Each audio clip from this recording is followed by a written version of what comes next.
தமிழ்நாட்டில் இன்றைக்கி ரீசெண்டாக போயிட்டுருக்கிற பிரச்சனை என்னென்னா, விஜய் வந்து ஆட்சி அமைப்பாரா அமைக்க மாட்டாரா அப்படிங்கிற கேள்வி நிறைய பேர்கள் இன்றைக்கி இருக்குது. நிறைய அமைச்சர்களை விஜய் கேட்குறாரு, ஆனால் யாரும் வந்து அதுக்கு உடன்படலை. இன்னொரு விஷயத்தை கூட வெளியிட்டிருக்கிறாங்க. என்னென்னா, 10ஆம் தேதிக்குள்ளே ஆட்சி அமைக்கலைன்னா அந்த ஆட்சி வந்து ஆளுநர் கைக்கு போயிடும். அதுக்கப்புறம் வந்து அது வந்து யார் அமைச்சர்கள் வந்து வாங்கக்கூடாது அப்படிங்கிற மாதிரி போயிடும் அப்படின்னு ஒரு செய்தி வெளியிட்டிருக்கிறாங்க.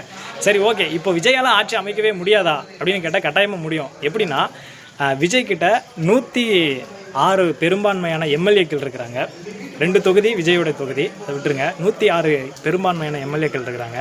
இப்போ விஜய் அந்த எம்எல்ஏக்கள் அழைச்சிட்டு போய் தமிழ்நாட்டில் 2 பெரும்பான்மையான கட்சி இருக்குது. அதிக வாக்கில் வித்தியாசத்தில் வெற்றி பெற்ற 2 பெரும்பான்மையான கட்சி இருக்குது. அந்த கட்சியில் ஒன்றத்தை நீங்கள் தேர்ந்தெடுத்து அந்த கட்சியில் போய் நீங்கள் இணைஞ்சிங்கன்னா, அந்த கட்சியில் போய் நீங்கள் இணைஞ்சிட்டிங்கன்னா விஜயால் ஆட்சி அமைக்க முடியும். அது முதல்வரோ துணை முதல்வரோ ஏதாச்சும் ஒரு ஆட்சி விஜய்க்கு கிடைக்கும்.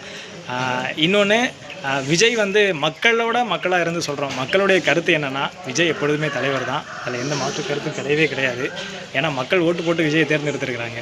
அதனால் வந்து விஜயால் ஆட்சி அமைக்க முடியாது அப்படிங்கிற சூழ்நிலையில் இந்த கருத்தை வந்து எல்லோரும் ஏற்றுக்கோங்க.